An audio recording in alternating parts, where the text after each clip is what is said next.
dare to dream really do come true.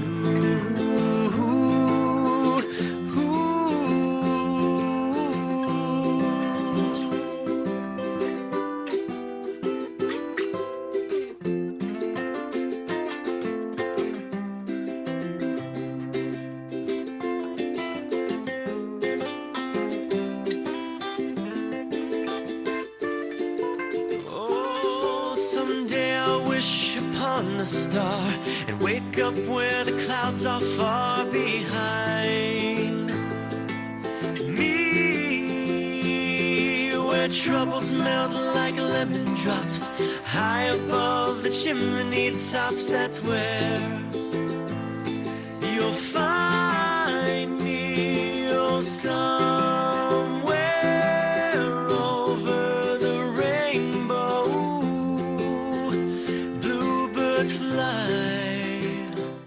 Muy buenas tardes, amigos de Por Amor a Ti. Un gusto volvernos a reencontrar aquí, en esta querida señal Santa María. Quiero agradecer principalmente a quien nos presta las instalaciones para grabar este programa, aquí el Departamento de Docencia del Hospital Británico. Muchas gracias, porque viene a ser nuestro estudio gracias de corazón. Y gracias a todos los que rezan para que esta obra de Dios pueda continuar adelante. Bueno, hoy tendremos un programa con muchas cosas para ofrecerte, pero antes te quiero recordar los medios que tenemos para estar más conectados, que van a salir a pie de pantalla, que es el mail poramorati-7@hotmail.com, nuestra página web www.poramoratitv.com.ar y tenemos un blog que allí vamos a subir todas las notas y todos los programas, así no te podés perder de ninguno, que es Por Amor a Ti y dialogando.blogspot.com. Y ahora vamos a pasar a la primer nota que nos está esperando en el living María José con un tema increíble. Señor director, por favor.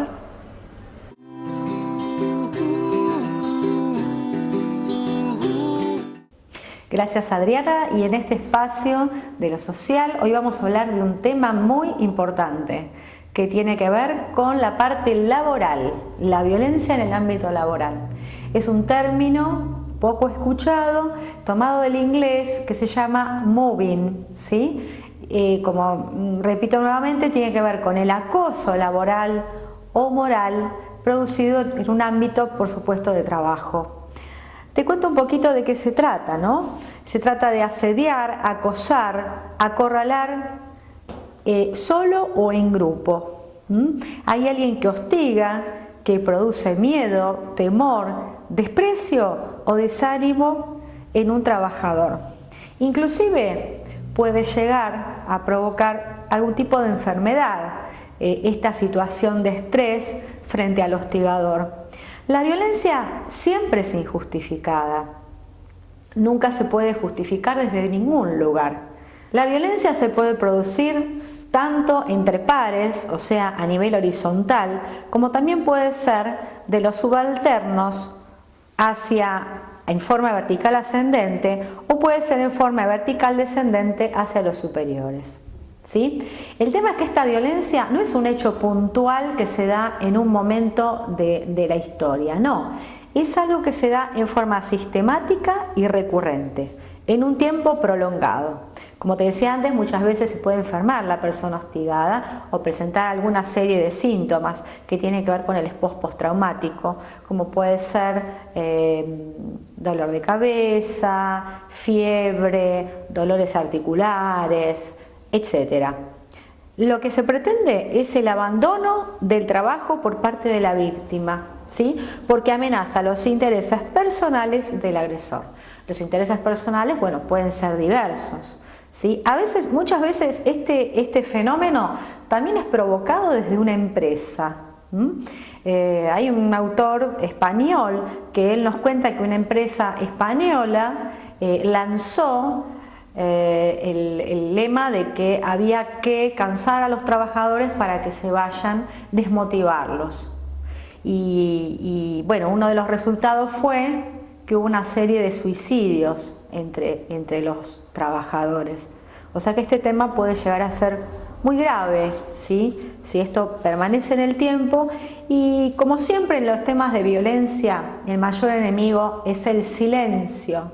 Si no hablas, si te quedas callado, si no compartís este problema con alguien, con tu familia, con amigos, con algún profesional, esta situación se va como haciendo una bola de nieve hasta que llega un momento que es muy difícil de manejar, ¿sí?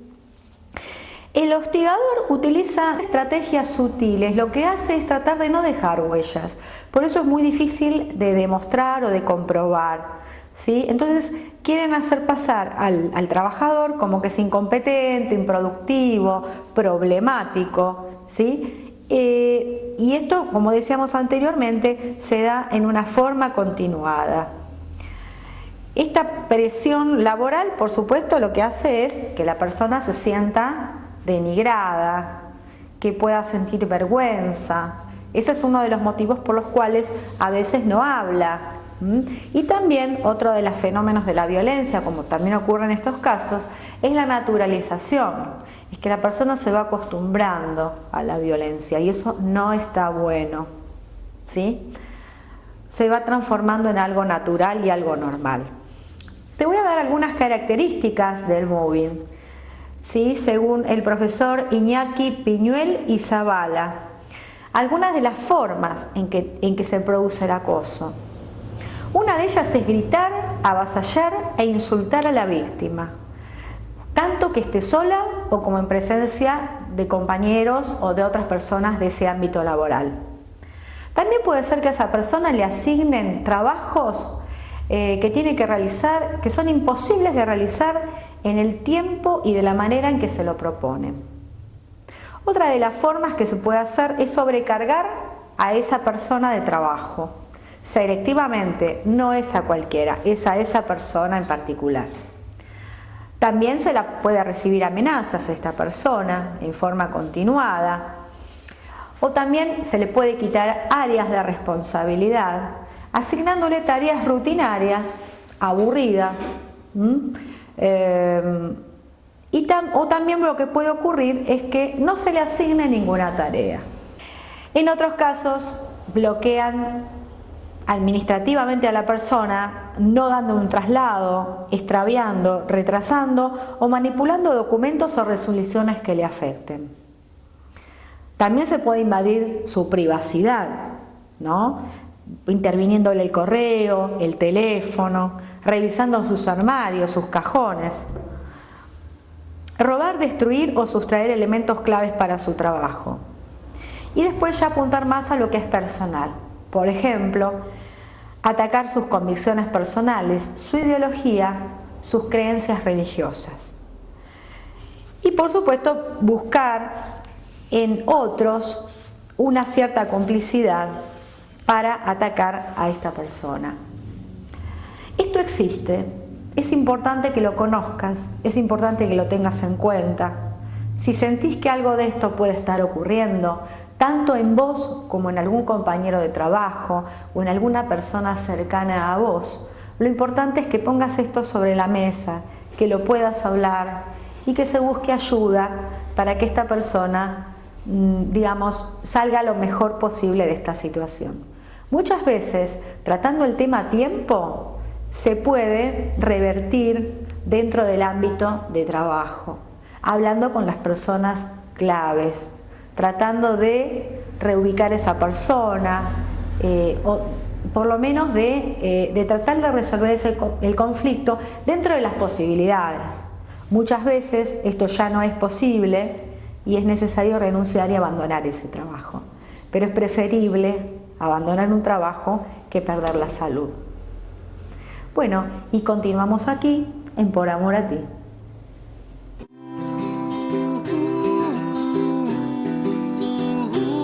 Hola amigos, ¿cómo están? Estamos nuevamente aquí en este rinconcito de reflexión para estar más junto a ustedes. Y estoy con el padre Gustavo Ercolino. ¿Cómo está, padre? ¿Qué tal, Adriana? Muy bien. Un gusto realmente compartir este momento.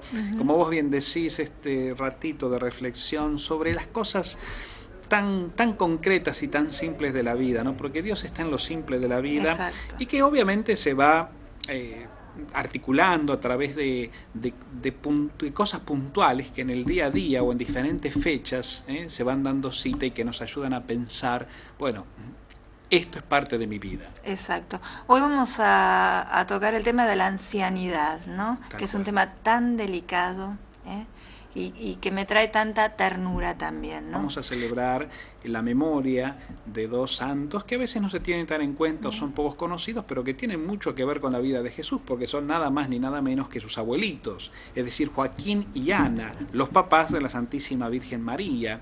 Estos dos personajes que la Biblia obviamente no dice nada de ellos, pero que la tradición cristiana, sí, obviamente les da un lugar preponderante, porque amerita la Iglesia y avala su existencia, y a partir de que sabemos que Joaquín y Ana, que María tuvo sus papás, pensamos también que como papás y como abuelos, más allá de las culturas propias de aquel entonces, ¿no? de toda la forma de vida oriental que había en aquellas épocas, sin duda alguna, como todo padre, le han enseñado a la Virgen, bueno, el camino de Dios, sus oraciones, su educación básica, y que habrán hecho lo propio, supongo yo, con Jesús, con todo lo que un abuelo y una abuelita hace, como por ejemplo malcriarlo, tal vez. Y sí, Jesús habrá seguro. sido malcriado, Y sí. no está de más decirlo, ¿por qué no? Buenamente, fue verdadero hombre, ¿no? Buenamente, claro. Buenamente. Y bueno, y el tema de la ancianidad, padre, ¿qué podemos decir de los ancianos de hoy? ¿Cómo son tratados? Es un tema muy delicado y cruel muchas veces. Tal cual, sí.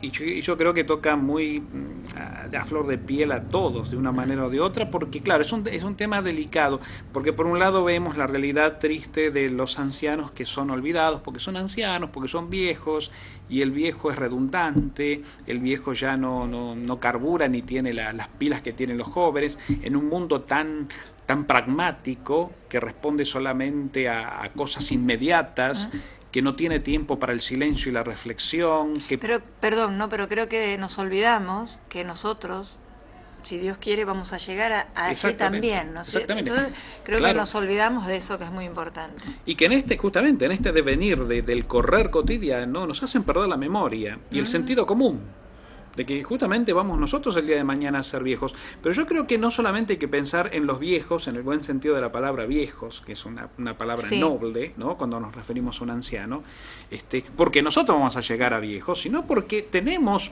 un llamado, un mandamiento de amor. Y el mandamiento de amor es también estar cerca de aquellos que están más alejados. Y en este caso los ancianos muchas veces están alejados porque, como les decía, no hay tiempo para ellos.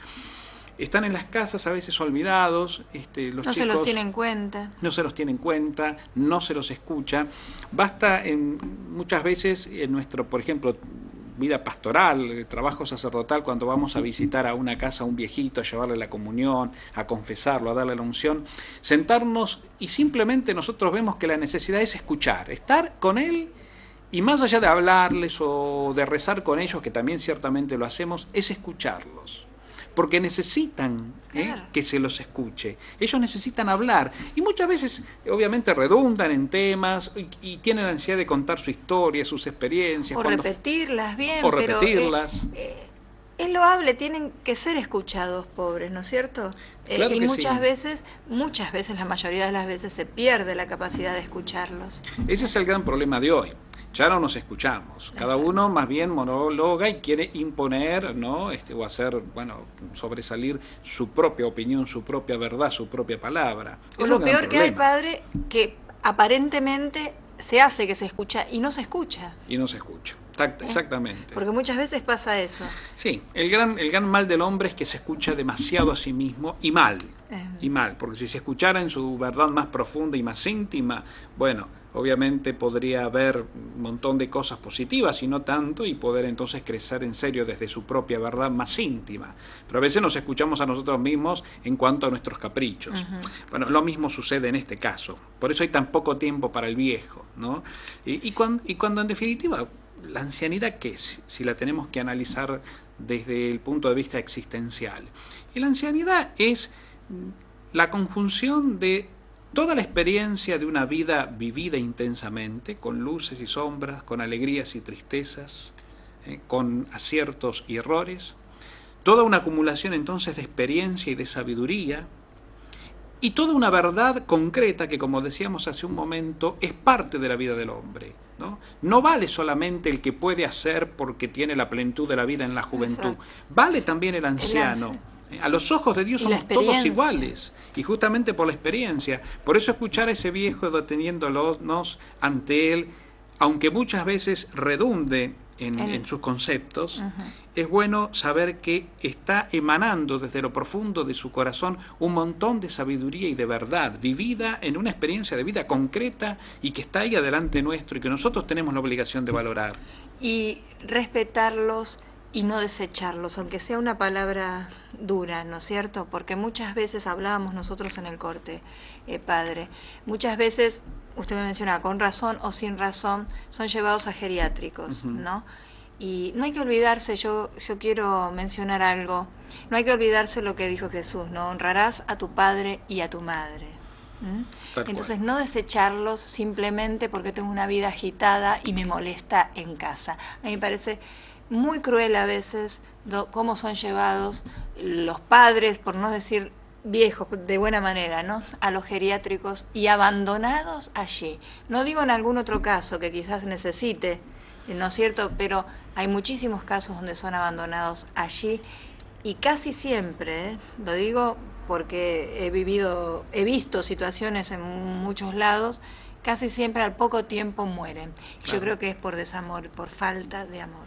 Y sí, yo creo que en esto tenemos que tomar el tema con mucha delicadeza, porque cada caso es único y muchas veces irrepetible, ¿no es cierto? No podemos mezclar ni generalizar, pero sepamos que a la hora de tomar una decisión así, nosotros tenemos que, como hijos, ¿no?, o como nietos, agotar todos los medios a nuestro alcance para que el hecho de internar a un abuelo en un geriátrico sea la última instancia donde ya todo lo demás se agotó y ya realmente no está de nuestra parte hacer lo necesario y lo que él necesita o ella necesita para una calidad de vida mejor. Y nunca, nunca olvidarnos que lo fundamental, lo que sostiene a una persona en cualquier momento de la etapa de su vida, pero especialmente en la ancianidad, donde ya las fuerzas físicas están casi inexistentes, es la contención del afecto y del amor, del cariño, de la ternura, del ser tenido en cuenta. Ellos necesitan ser tenidos en cuenta, como vos, como yo, como nosotros. Necesitamos ser tenidos en cuenta, ¿no? Con una caricia, con una sonrisa, con un mimo, con un abrazo, con un beso, dándole de nuestro tiempo y de nuestro corazón, porque es lo más valioso que tenemos. Lo material va y viene, pero lo más valioso que tenemos es nuestra vida, lo que somos nosotros, que es lo que en definitiva tenemos que entregar. Insisto, con nuestro tiempo, con nuestra presencia, con nuestra mirada, con nuestra paciencia, con aprender a renunciar un poco a ese egoísmo, a ese yo particular que nos habla de que tenemos un montón de cosas importantes que hacer, pero que obviamente y lastimosamente nos hacen olvidar de lo fundamental, que es el que tenemos adelante. Y cuando hablamos de papá, mamá, los abuelos, por más errores que en su vida hayan podido haber tenido, la misericordia y el amor tienen que estar por sobre todas las cosas, sobre todo cuando se llega casi al ocaso de la vida. Entonces yo creo que esto lo tenemos que pensar mucho. Exacto, ¿no? Eso es, padre, a pensarlo, ¿no es cierto? Es lo que quería decir, a pensarlo, a mirar a nuestros padres, a nuestros viejos, como decimos cariñosamente, ¿no? Y antes de hacer algo que nos podamos arrepentir, y a darles amor, todo el amor que podamos, como ellos nos lo dieron a nosotros. Y a todos los abuelos, a los que estén allí viéndonos, y a todos, y también nuestro respeto a los que están en el cielo. Y vos, que tenés tu abuelo, que tenés tu abuela en casa todavía, que el Señor no los ha llamado a su presencia, como en el caso nuestro, tal vez, como en el mío particular, aprovechalos, disfrutalos, amalos, dales tu corazón.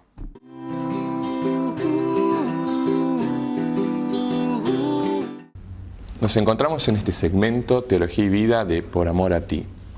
Vamos a continuar desarrollando las virtudes cardinales. Hoy nos toca la justicia. ¿Qué es la justicia desde el punto de vista de como virtud cristiana? Es la constante y firme decisión y convicción interna de darle a Dios lo que es debido y al prójimo también lo que le es debido. ¿Sí? Es una medida que está en el otro, está fuera de nosotros. ser justos con Dios o justos con el prójimo está fuera de nosotros, está en Dios y está en el prójimo. Cuando hablamos de ser justos hacia el Señor, estamos hablando de la virtud de la religión, ¿sí? De ser seres religiosos. Y a veces que uno entiende esto de ser religiosos como si fuera una cuestión solamente de sacerdotes, obispos, monjas. Y ser religiosos es mucho más profundo y hace a la identidad cristiana, de todo bautizado. Tiene que ver con esto de religar, estar unidos a, depender de. Entonces nosotros como cristianos, cuando ejercitamos esta virtud de la justicia para con Dios, lo hacemos justamente cuando de alguna manera vivimos nuestra fe en sus distintas dimensiones y actos, sobre todo por ejemplo en la liturgia. A veces uno dice, bueno, yo lo amo a Dios a mi manera y desde mi casa, y sí, es verdad, pero Él también te pide que lo hagas desde la comunidad, ir a misa. Por eso ir a misa es algo que es muy importante y que hace la virtud de la justicia, porque si bien yo puedo adorar a Dios desde mi corazón y eso es lo fundamental, Él también quiere, y de hecho así lo ha expresado en la Sagrada Escritura y en la vida de la Iglesia, que lo adoremos en asamblea, en liturgia. Por eso es que yo no puedo hacer como quien dice lo que yo quiero para decir soy un ser religioso. Necesito de la comunidad. Por otro lado tenemos también la virtud de la justicia entendida hacia el hermano, hacia el otro. Y ahí entra, digamos, toda una serie de relaciones y de vínculos que son muy importantes tener en cuenta. No es lo mismo tener justicia para con los padres, para los superiores, o para las personas que dependen de nosotros. Son distintas maneras y hay que cada uno darle lo que le es debido. De esa manera somos justos, cuando buscamos la equidad, ¿sí? Es muy importante entender que como seres humanos somos todos iguales. Entonces como cristianos nosotros, para ser justos, tenemos que buscar esa equidad, esa igualdad de todos los seres humanos. No hay personas que sean de mayor o menor dignidad. Todos tenemos la misma dignidad y por lo tanto nos merecemos vivir de acuerdo a esa dignidad, a esa equidad.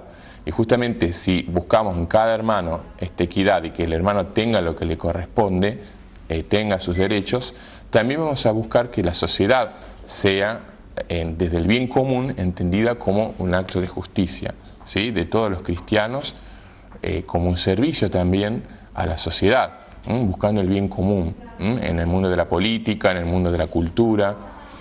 Todo esto hace que cada día nosotros profundizamos este amor a Dios, este amor al prójimo, en actos de justicia que son muy concretos, ¿sí? La justicia buscando lo que le es debido a cada uno, como decíamos en un comienzo. Como siempre les propongo un santo o un testimonio de vida cristiana para ilustrar. Hay una santa que se llama Isabel de Hungría, Santa Isabel de Hungría, que era reina, ¿sí? de Hungría, ya hace muchos siglos. Y ella lo que tenía de particular era una persona que, a pesar de ser de la realeza, siempre se preocupó mucho por justamente ejercer esto, ¿no? De ser una persona religiosa. Era una mamá, como cualquiera de ustedes, que tenía un oficio, pero sin embargo ese oficio no le hacía ver a los hermanos como iguales a ella. Por lo tanto ella salía y bajaba de los tronos y de los castillos y se iba a servir a los más pobres, sin dejar de ser reina, es decir, sin dejar de hacer lo que le era debido, sin dejar de ejercer una autoridad, y sin dejar de darle a Dios lo que le correspondía, que era la alabanza, la oración, la liturgia y la vivencia profunda de la Eucaristía. Nos vemos en la próxima.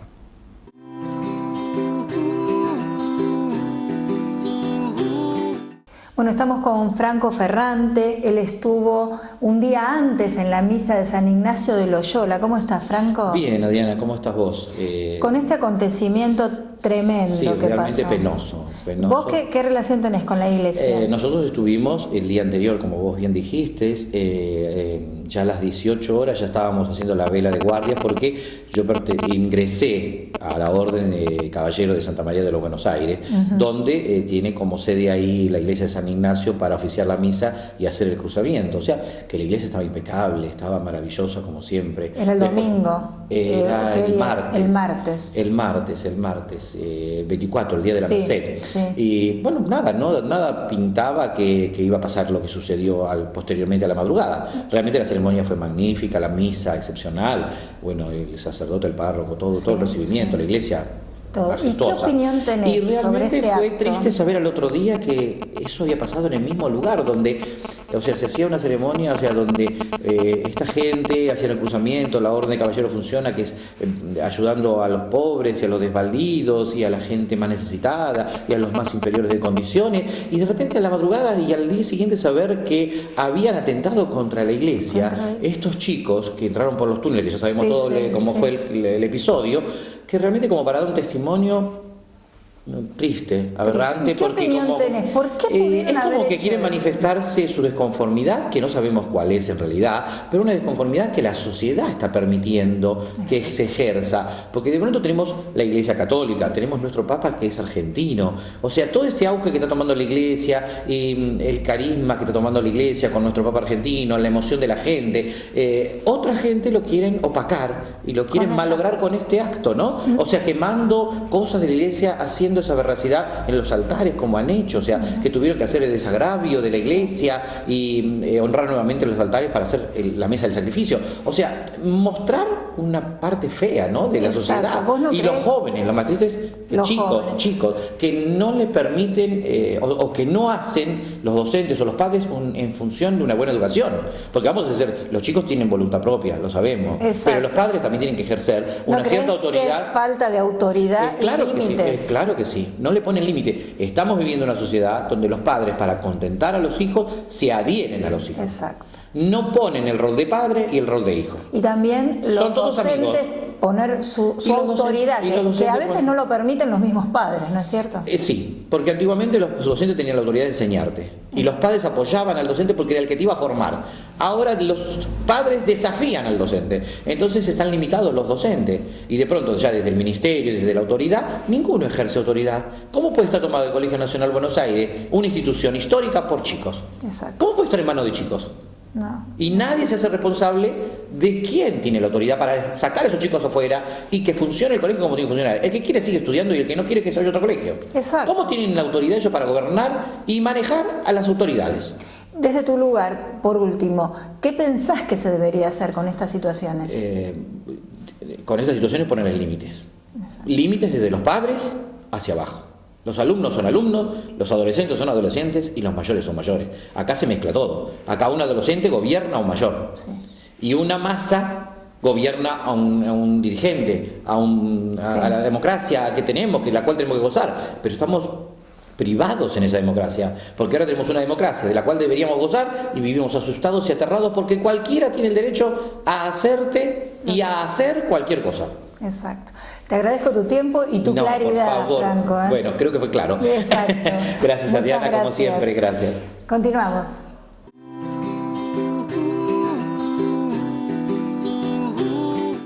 Aquí, en Por Amor a Ti, te comentamos y te contamos la vida de los santos, aquellas personas que nos acercan a Dios y nos hacen más hermanos entre nosotros. Hoy te voy a contar la vida de Santa Teresita del Niño Jesús, una gran santa, una santita que yo quiero muchísimo y a la cual le pido mucho también. Teresita nació el 2 de enero de 1873 en la ciudad de Alençon, en Francia.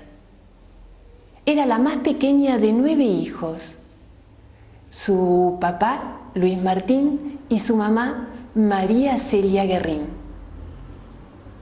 Tuvo una infancia feliz, con buenos ejemplos, porque sus padres eran ejemplares. Actualmente, sus padres, Luis Martín y Celia María Guerrín, son venerables.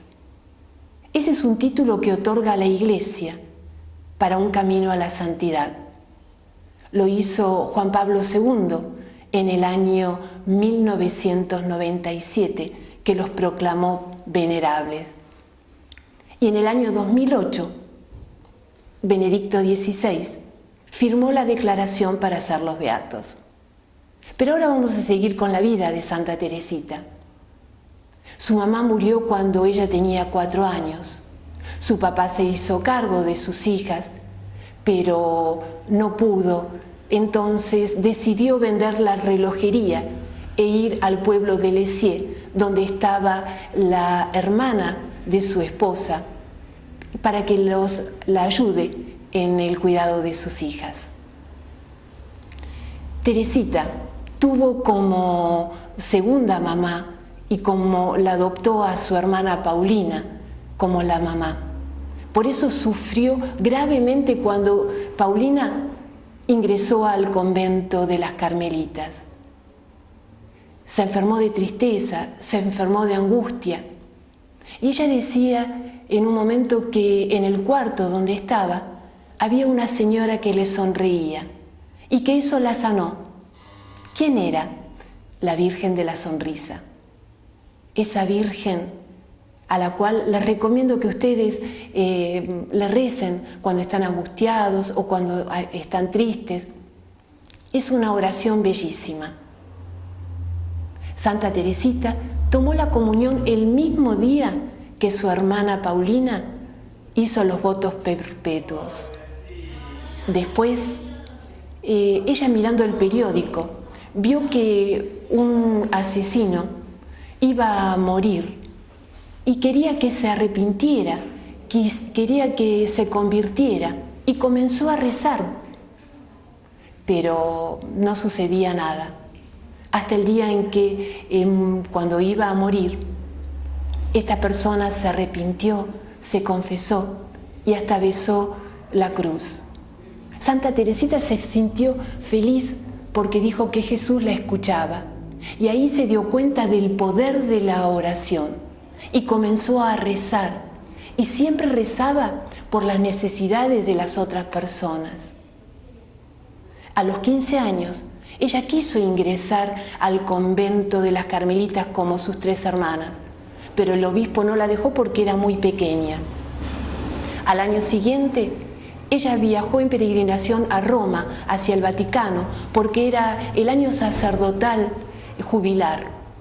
Y ahí se encontró con el Santo Padre León XIII, a quien le comunicó el deseo de ser monja. Y él le contestó que si era la voluntad de Dios, así se iba a hacer. Al año siguiente, con el apoyo del Santo Padre, Santa Teresita entra al convento.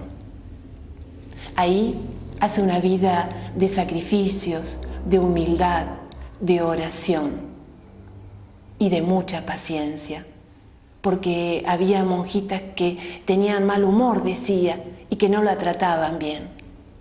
Y ella hacía todo lo posible para tratarlas muy bien y amablemente el doble. Ella seguía rezando y rezaba mucho por los misioneros, porque decían que pasaban hambre, pasaban sed, que eran perseguidos. Sin salir del convento, porque nunca viajó a ninguna misión, igualmente la declararon patrona de las misiones, porque gracias a sus oraciones salvó muchas vidas. Santa Teresita se enferma de tuberculosis, estuvo 2 años sufriendo muchísimo. Y ella decía que el día después de su muerte siempre iba a derramar sobre las personas que necesitaban una lluvia de rosas. Santa Teresita murió jovencita, a los 24 años. Y les puedo asegurar, y doy fe, que es así, que Santa Teresita se manifiesta a través de las rosas. Si uno reza una novena y pide una gracia, ella contesta con el regalo de la rosa. Tengo muchísimos testimonios de que es así. Les voy a contar el primero que me pasó cuando comencé con la novena. Estaba un sábado a la mañana limpiando la vereda del consultorio donde trabajaba. Veo venir a una paciente por esa misma vereda y como estaba limpiando, no estaba bien vestida. Entonces dije, no quiero que me vea así. Y entré. Al ratito salí. La señora estaba ya llegando a la esquina. Yo seguí baleando la vereda y escucho un grito. Me estaba llamando esa señora y venía hacia mí. Ya no podía escapar. Al acercarse, la veo con un ramo de flores y me dice, son las flores del jardín de mi casa que se las llevo a mi esposo, pero le quiero regalar una. Había calas, había claveles, había margaritas y había rosas. Cuando saca una flor, era una rosa y me la entrega. En ese momento me di cuenta de que estaba haciendo la novena y de que era Santa Teresita la que se manifestaba. Le agradecí a esta señora y entré al consultorio corriendo, muy emocionada, casi llorando. Se lo conté a todos, a mi esposo, a mis hijos, a mis amigos. Esa fue la primera vez. Tengo muchísimos testimonios así. Seguramente que si vos le rezaste a Santa Teresita, también los tenés. Si los querés compartir, escribinos a nuestro email poramorati-7@hotmail.com. Y si no tenés ningún testimonio, te invito a que hagas la novena y vas a ver cómo se va a derramar con sus flores. Y después sí nos escribís. Te esperamos. Seguimos con Por Amor a Ti.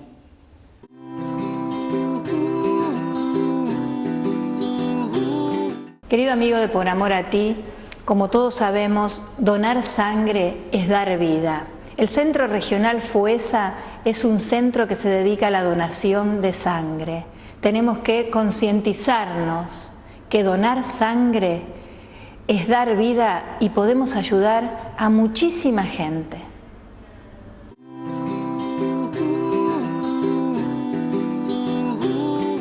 Queridos hermanos, es un gusto poder encontrarme de nuevo con ustedes y siempre tenemos un breve espacio para poder expresar el pensamiento de un obispo y que ustedes puedan escuchar, que ustedes también puedan recibir y que a la vez también puedan elaborar lo que uno cree que tiene que comunicar. Y es muy importante que a veces en la vida el tema que vamos a tratar hoy es amar las cosas que hacemos, amar con entusiasmo, amar con decisión, con creatividad. Hoy en día la sociedad y las enfermedades que van viniendo muy frecuentemente, a veces son el pánico, otras veces son el estrés, otras veces son las tristezas, otras veces son las depresiones, como que de alguna manera no hay horizonte, no hay sentido, no hay, salida, no hay proyección, no hay, camino para salir. Y una de las cosas que uno tendría que aprender, como hay camino, hay sentido, hay que recorrerlo, hay que buscarlo, hay que hacerlo. Y entonces eso indica a vivir con un cierto sentido, con una cierta responsabilidad y a la vez con energía y con entusiasmo. Hay una diferencia. En la vida uno a veces tiene momentos, ganas o no ganas. Todos nos pasa lo mismo, todos tenemos momentos especiales, de altos y de bajos. Esas cosas existen y están presentes, pero no pueden modificar nuestro yo integral, nuestra propia persona. ¿Y cómo uno zafa de ese no hacer lo que uno tiene ganas o hacerlo aquello que tiene ganas? O de reducir su vida y su movimiento simplemente a las ganas. lo que tiene que hacer es tener un sentido mayor y tener un sentido por amor. El programa se llama Por Amor a Ti, por amor. Fijémonos cuántas veces nuestros padres o nuestra madre han cocinado, han preparado la comida, nos han mandado a la escuela, con ganas y sin ganas, y lo han hecho con temperatura y sin temperatura, enfermas o no enfermos, y lo han hecho igual. ¿Por qué? Porque tenían un motivo, el motivo era el amor.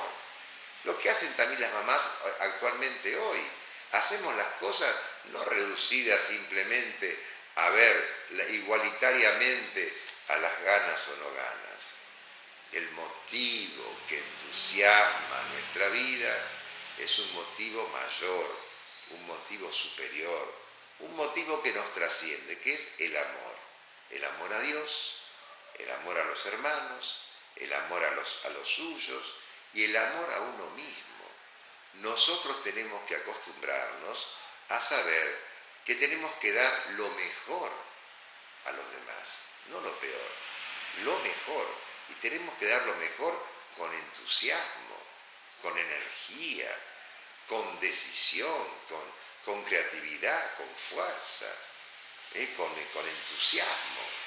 Pero a veces, como nos falta el motivo final, no alcanzamos a vivir los medios, porque vivimos una vida truncada, una vida sin sentido, una vida, yo diría, acotada y reducida a un solo cuarto, a un living room, a un cuarto de uno, y no existe Dios, no existen los demás, y a veces no existe uno mismo. Y por eso hay gente que se deprime, está triste, amargada y enferma.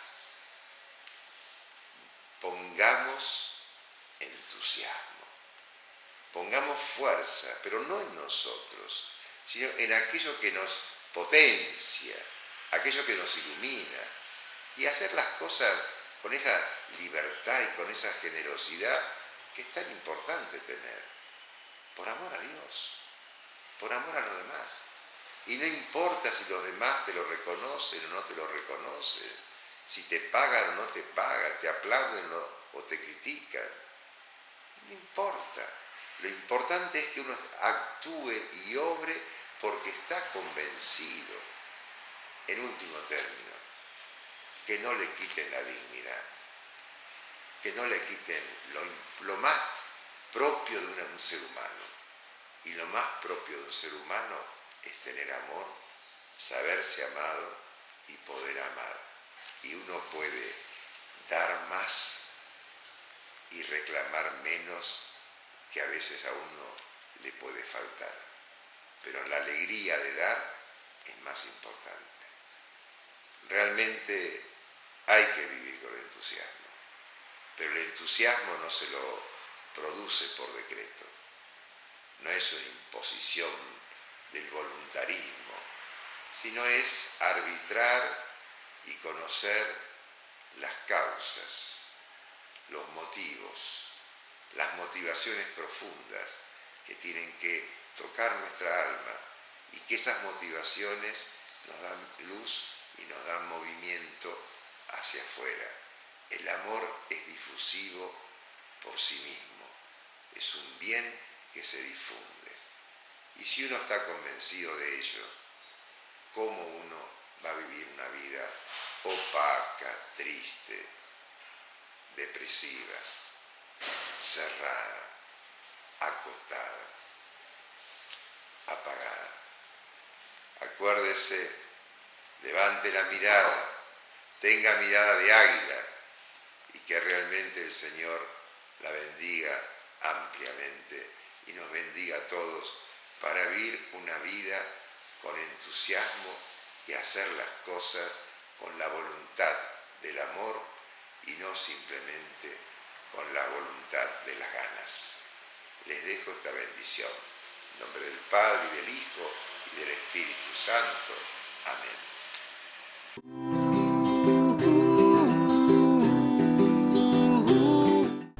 como los tenemos acostumbrados, todas las semanas vamos a tener estos momentos de reflexión, de oración que nos regala el Padre Fernando Abraham. Tu diestra siempre me ha sostenido y tu mano poderosa nunca me ha dejado. Hasta en los momentos en que yo estuve lejos, mi Dios estuvo cerca. Y hoy que yo he vuelto a Dios, puedo sentir el perfume de su presencia. Oh Madre y Reina de este lugar, intercede ante el Todopoderoso por mí. Tú que conoces, oh Dios, mi debilidad, mi fragilidad, mi miseria, yo te pido que me bendigas, que pongas tu mano poderosa sobre mí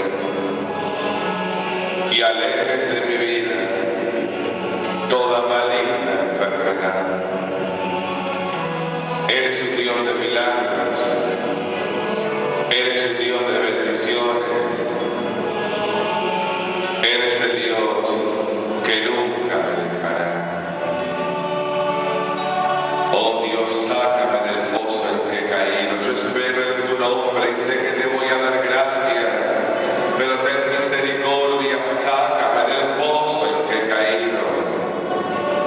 Esa oscuridad que me envuelve, el poder del mal que me quiebra en depresiones, angustias, tristezas, soledades, miedos, rencores. Sáname, tócame, tú conoces mi vida, tu Dios mejor que yo mismo. Por eso te pido que me bendigas, por eso te pido que me sanes y que alejes de mi vida, oh buen Dios, todo mal.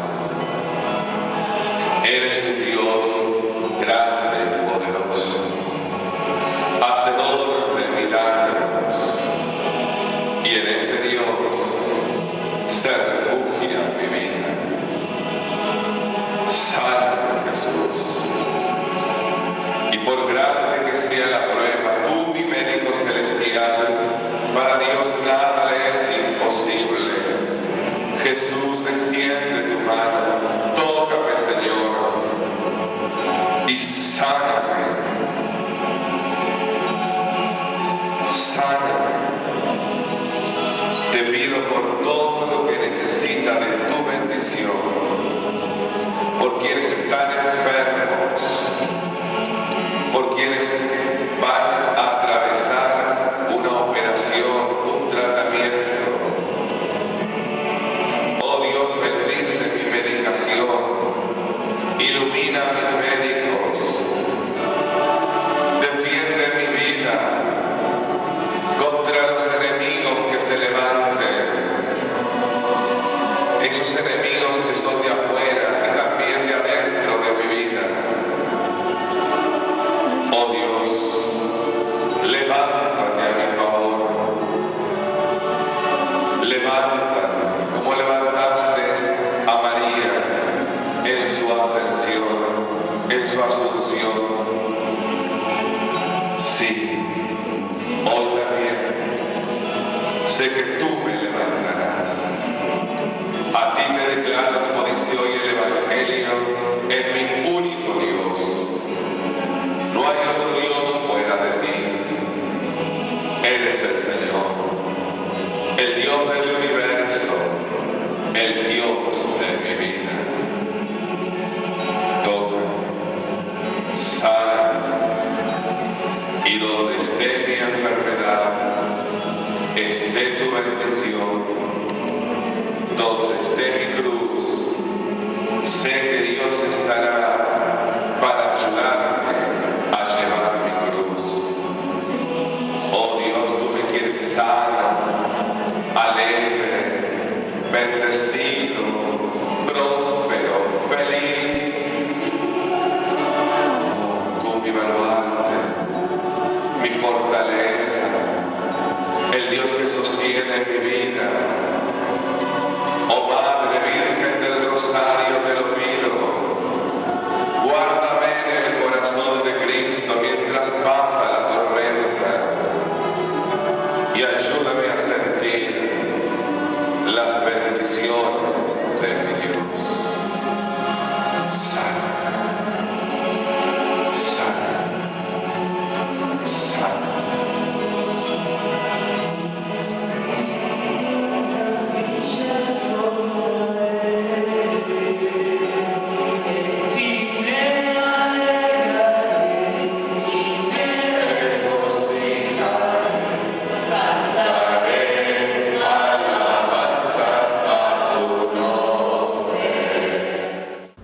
Hemos llegado al final de otro programa, espero que lo hayas disfrutado, que te hayas sentido a gusto. Todo lo que hacemos, como te digo siempre, lo hacemos con el corazón y para ustedes, para que te puedan servir las notas que compartimos. Si tenés alguna inquietud o querés preguntarnos algo, lo podés hacer a través del mail o todos los medios que tenemos para estar conectados. Nos tenemos que despedir porque nos quedamos sin tiempo. Disfruta de la vida. Sé feliz, no te hagas problemas por cosas que no valen la pena. La vida es hermosa y hay que disfrutarla como podamos. Dios mediante, nos volvemos a encontrar la próxima semana, aquí, en Por Amor a Ti.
Dare to dream really do come true.